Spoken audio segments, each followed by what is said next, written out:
illegal immigrants have put a strain on the housing market. What can you tell us? You signed a memorandum with the DHS to end wasteful misappropriation of taxpayer money. Absolutely. For, quote, illegal alien exploitation of housing programs. You're also working with the Federal Housing Administration to crack down on government-backed mortgages for illegals. How do they get a mortgage if you're actually illegal in the country? Well, Marie, during the Biden administration, there were over 12 million illegal aliens that came over the border, straining our housing supply and making the costs go up. And so we work with Secretary Noem at DHS, as you alluded to make sure that only American citizens are living in HUD-funded housing. We also took away FHA-backed mortgages from illegal aliens during the Biden administration. They turned a blind eye.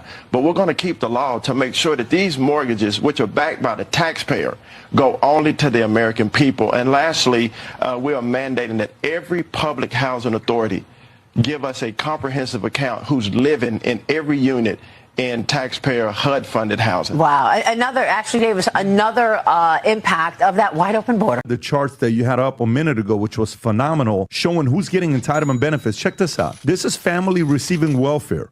So purple is illegal headed households. Red is legal immigrants. Blue is U.S.-born headed households. The people we want to give the welfare to. People you citizens. want to give it to. And when you look at this, cash, go with a food. Look at what food looks like. Illegal, 48%. Legal, 38%. That becomes what? That's 82%. Whatever that number is, a massive percentage of it is those two. Then you have the Americans. People see numbers like this. They're like, what am I doing with my taxpayer? Why am I paying taxes? To support who? Chris, I'll give you the first word, man. Sheesh. I've never been in favor of nuking the filibuster, but knowing that we have basically a year to make some serious changes in this country, or we're going to keep going down the same road. We're going to keep trying the same things, hoping for different results. We won't. That's the definition of insanity. In this case, it's the definition of a bunch of globally funded terrorists who are trying to destroy our country. Government subsidies of any kind, whether they are federally backed mortgages, whether it's HUD housing, whether it's food stamps, any government assistance whatsoever needs to be limited to only American citizens. If you are here illegally, frankly, you should be stuck in nothing more than a shadow economy. You have no rights. You should not be able to get a job. Your kids shouldn't be able to go to school. If you are here illegally, you should be given every opportunity and incentive to go home. If you are here legally, then you can participate. Your kids can go to school. That's all fine and good, but you should not get one thin red dime of American taxpayer assistance. You are here legally, then you are a guest in this country. You are here ostensibly because you want to be an American citizen. You're on your probationary period. You're here because you have a skill. You have something else that we have allowed you into the country for. But government funded anything should only be for American citizens. You cannot vote to give money to other people that don't even belong in this country. It's absolutely egregious. And it's what we've been doing for, almost darn near 100 years now. It's certainly the post-liberal, World War II liberal order has restructured society such that America became evil, and we were supposed to somehow support the rest of the world, whether it was sending money outside of our borders or bringing in everybody into our country and then supporting them. When we had mass migration in the early 1900s and the late 1800s, realized that there was no social safety net. It was, hey, if you want to come to America, you're welcome. You still got to go through Ellis Island. You got to make sure you got no diseases. You got all this other stuff. Hey, you're welcome to try to build a life in America. There is no government assistance. So go forge it yourself. And that was fine. But now that we have a welfare state, we cannot allow immigrants to get one thin red dime of American taxpayer money. Otherwise, we just continue down the same road that we're going. We will bankrupt our country. We're $37 trillion in debt. We have to fix our own house before we try to fix somebody else's. And it's become a serious, serious problem to the point that, if we ever are taken away as the reserve currency, if there are no more petrodollars, our country is in serious economic trouble. Absolutely. If that was to happen, Chris, that would pretty much be the downfall of America. which also goes back to the might of our military and how important it is, because that's what maintains our way of life. I don't think people understand how we actually maintain our way of life and why our dollar, is worth what it is right now. Because if that ever changes, and if our military ever becomes a shell of itself, we're in trouble. We are in trouble in this country. And all these people out here, a lot of these bleeding heart liberals who hate the military and they hate those who serve. Without having the strongest military in the world, we wouldn't be able to maintain the life that we maintain here in this country. I don't think people understand it. And the thing is this: no other nation offers non-citizens the type of welfare and benefits that we offer non-citizens. No other nation does this. Matter of fact, if you want to move to another country and obtain some form of actual, visa to stay there long term, you have to show how you're going to take care of yourself. You're not going to move to another country and then be on the government dole. They're not going to allow it. And if you ever find yourself in that position, they're probably going to boot you up out of there. A lot of the countries out in Europe, even though they do offer these social services, a lot of them, they do require that you are at least have been in a country or some form of naturalized citizen there for 5 years or more. Most countries have nothing for you because they don't have anything for their own citizens. The only exception to that, in the last 15 years, ever since the Syria debacle, they have offered government assistance to all of the Middle Eastern migrants that have flooded Europe. That's why you see the problems you've got in Germany, in Sweden, in France, because they are on the government dole and they showed up yesterday. And that's why, you've got UK, British citizens in the UK literally on the doorstep of civil war over what's going on in their country, because that is the only group of people, like you said, everywhere else in the world, you show up in a country, you're not getting anything. We're not helping you, except for that group of people in Europe. And we can see the toll that it has taken on Europe in the last 20 years. Absolutely. Europe is almost unrecognizable. I'm sorry, I'm over here going off on everybody. Okay, I'm just going off on everybody because I have people over in TikTok telling me that Trump is going to deport me back to. I'm like, we're in New York City. That's where he's going to deport me back to New York City because but my people in the comments said that they will sponsor me back here to Atlanta, Georgia.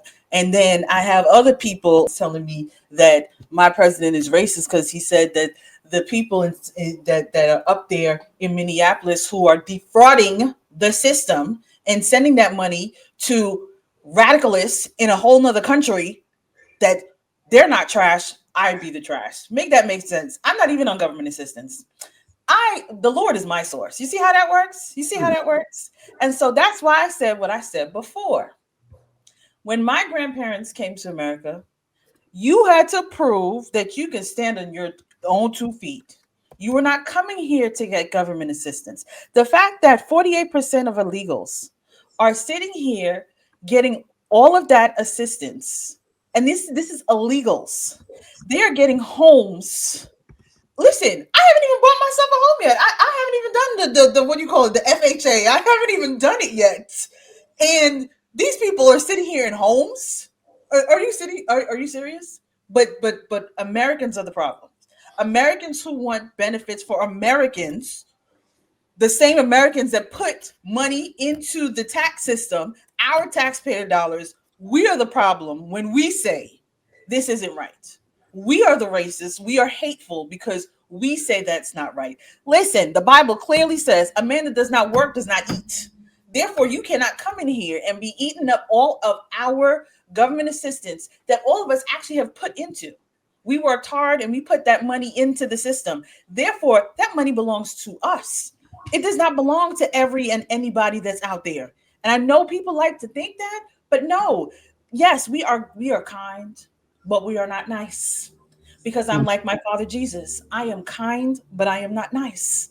I'm not going to sit down here and roll over while you step all over me. And no American should do that. And especially Christians. You know what the word says. Don't try to twist the word to make it sound good so you can fit in with the left.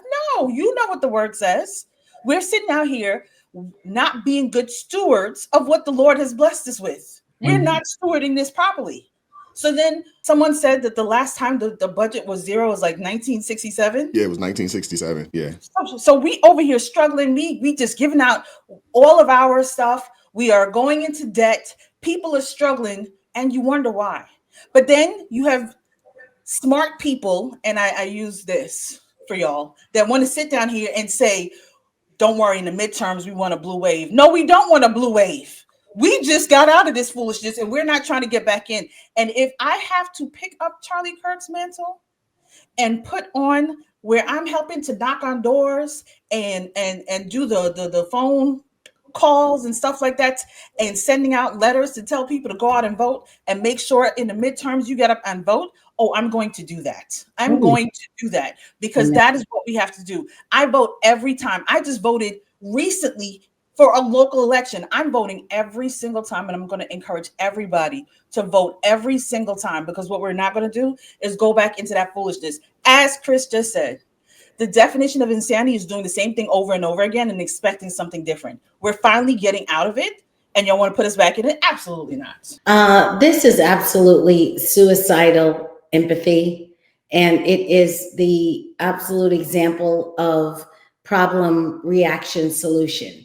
So what happens is the Democrats create a problem by introducing regulations that make housing unaffordable to builders, because they hate the rich and they hate developers. So they regulate them to the point where developers can't develop, and then they socially engineer the money such that the regulations such that developers can only get enough money to invest small 1 and 2 bedroom apartments and houses. So they don't want big families. And you can look in these cities, mostly what you can find for rent or for buy in these cities is 1 and 2 bedroom houses. That is to socially engineer family size. So these people have created this problem. Then they frenzy up the media and get a term called the affordability crisis. And now they wash their hands, wipe away the dirt and say, we have an affordability crisis. What are we going to do? What are we going to do? And then they come, same people who created the so-called crisis, come back with the solution. We have to loot the taxpayer once again. You notice the solution is always the same. There's never another answer. We must loot the taxpayer once again, and so we can get tax government-funded mortgages to illegals. This is their solution to the affordability crisis. Americans are not getting assistance with mortgages in the same ways. And many Americans, through their job and other issues, can't afford them. And if you don't have a small family size or are a single person, it is extremely difficult to live in these larger cities because they're not building anything for a husband, a wife, and 3 kids. It is very difficult to find a way to live in these cities. And they have done this on purpose. They have perfectly executed a problem reaction solution, which was to get them exactly where they wanted anyways, to be able to loot the taxpayer, and by doing so impoverish the working person so that they can steal the money, and what they have left over from their theft and grift, they are using to empower the illegal to sow chaos and discord into the country. Thank you. I was hoping that someone mentioned that. This is a masterful grift, and they are making money. They're using this to make money. They've gotten a lot of money out of these criminal politicians. Have gotten a lot of money out of the crisis that they set up intentionally. It's easy for you to steal money when you create this crisis with all this stuff going on that people don't have to. They're not able to see what you're doing. I'm glad you said this is also. I want to be clear that Christians, and I'm talking to my brothers and sisters, because we're supposed to be the light of the world. We're supposed to be the ones that have the common sense and the right perspective on this thing. A lot of Christians are being duped by the suffering of the illegal immigrants, and they are focusing on that and saying that we have a responsibility to take care of them and to show them love. Nobody on this panel is saying that we are trying to dog these people. That is not our intention. We are discussing how the problem came about and why there is a problem, and how American citizens who should be receiving the benefit of our country are being abandoned in order for this grift to take place and to go on. We know that there's not much that can be done right now because these people are already in here. They've accomplished that part. And we're not trying to trash these people. There are some good people that are here, but they're illegal. And you cannot make a bad thing good. If they, no matter how kind they are, no matter how many kids they have, we understand that we have to be kind to. We have to find some way to take care of them while we're working on getting the ones that shouldn't be out. But the problem is that you cannot ignore the fact that American citizens are suffering as a result of this. They are being abandoned as a result of this. You can't focus on being kind to the immigrant, the illegal immigrant, and ignore being kind to the American citizen. You see, that's irrational. So again, I'm just begging those of you who are Christians out there who are using that argument that you have to see the whole picture. We have to be responsible for what we're doing to our American citizens. And we have to understand that the people that are here legally are illegal, no matter how sweet, kind, and wonderful they look, no matter if they haven't committed a crime. What they've done by coming here illegally is commit a crime. And that cannot be ignored. And that crime that they have committed is causing American citizens to suffer. This is what the problem is. And you can't ignore that. We love them. We want to see we don't want them to be harmed. We're looking for ways to try to help support them and take care of them while they're here. No one's saying that should not happen. So don't use the argument that we don't care about these people who are not doing anything wrong. They are here illegally. That's a fact. And that illegal status is causing American citizens to suffer, and that's not cool. For those of you guys that say, oh, illegal immigrants aren't receiving these types of benefits, they're not, receiving home down payment assistance and things of that nature, it's false. You can go and look that up. You can go see there's a multitude of clips and information out there from politicians and others that are saying that, hey, these people are giving money. Not to mention, Kamala Harris ran a lot of her campaign on the fact that she was going to give down payment assistance. If you guys recall, she ran her campaign on it. So, when people say, oh, these people aren't receiving these types of benefits, yes, they are. We just showed, Pat Bet-David and he went through the majority of the people receiving assistance are illegal immigrants and then the quote unquote legal immigrants, those that came here, American citizens, were least likely to receive those types of benefits. It's ridiculous. So all these people out here caping for folks that shouldn't be here, and they're buying homes, and someone like Crystal, who has been in this country, hasn't actually been able to do that. And so many others out there, you have young people that hadn't been able to do that yet, but yet someone that just got here within 3 to 4 years, they're already owning a home. That's a problem. And if you don't have a problem with it, you are hustling backwards. People got to understand that for a long time in this nation, the number one way that people would build wealth in this country is through purchasing that first home. That was really the first time that, people could accumulate, a large amount of wealth. And they've actually passed that on to illegal immigrants. And those people have actually bypassed people that have been here for a long time. And then we don't understand that, hey, they brought the replacements over here and they set them up to replace you. And their hopes is that these people become that voter bloc that they need in order to amass and maintain power in this country. And it just really upsets me that people do not understand the grift. They don't understand the game plan of the Democrat Party. It really drives me crazy. All of their policies have been meant to basically destabilize your community. And then on the top of that, they brought the people in to replace you. It's crazy. And then people are still caping for these folks. It makes absolutely no sense. AT, what are your thoughts, bro? Wise, with your permission, I want to say something very controversial. It's it. gotten people taken down on social media platforms. So I hope this doesn't impact you. It is considered by some to be one of the most hateful things you can say. And so I apologize in advance. America is the greatest country in the world. There you go. Right. It is the greatest country in the world when it comes to freedoms, to the things that you are able to do, the way you want to live your life without restriction, to be able to say whatever it is you want to say.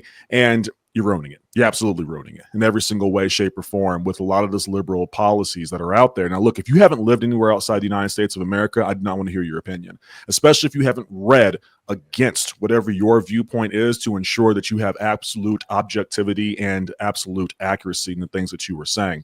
This should be common sense. It really should. We should not be sending money to other countries, especially when they have intentions on bringing down the United States of America. To me, that's common sense. I wouldn't pay somebody to demolish my house. I wouldn't pay someone to kidnap my children. So why am I paying money that's going to allow someone to come burn everything that we've built up over here? We're not strict enough on the government. We're not strict enough on government officials, and we are not strict enough on the American people, who truthfully are the ones that should be running this country. If you're someone who is stereotypically on the left and you're like, well, I want the country to be the way that I want it to be, go back and address my claim about it being a Christian nation, then we can have that conversation. But nothing is stopping you from going into your place of residence, your domicile. You can lock the door and put whatever tails you want on yourself, do whatever sexual miscreant stuff that you would like to do. You can say whatever it is you want to do. You can paint it whatever color you want to, as long as your landlord is okay with that. It's when you're trying to push it in front of other individuals and when you can't fathom to hear anything against it, I call you a fool. I truthfully do. I got Minister Danzel right here next to me, another man of God. He won't let me do it inappropriately. I'm not saying rakah to you. I know the difference between the two. I'm saying you reject the fear of the Lord. I'm saying you refuse correction. I'm saying you trust yourself much more than God. You speak without actually understanding what you're talking about. You continue to engage in reckless and destructive behavior, of which I can go through the list, whether that's sexually, whether it's racially, whether it comes to financially. All of it is destructive at the end of the day and very easy to prove. You have a hardened heart to the truth because you get upset anytime someone says something, and you either run towards Trump or you run towards another issue. You run towards anything besides addressing the reality in front of you, and you show absolute contempt for righteousness, for Christians who genuinely do want to love you, who want to have a better future. You are a fool by the definition of the word in Scripture. I want to hear from you guys in the comment section. What are your thoughts on this? Let me know. The comment section should be full here. I want to hear from you guys. Hit the like button, share the video, subscribe to the channel. If you want to go the extra mile and support the channel financially, join the ARP family or buy your brother a coffee. That link's in the description box below. I appreciate you guys. A lot of love for you guys, man. And as always, keep God first, stay prayed up. We'll catch up with y'all next time. Peace.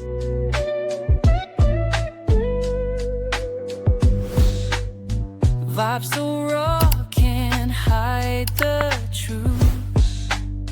Words so sharp,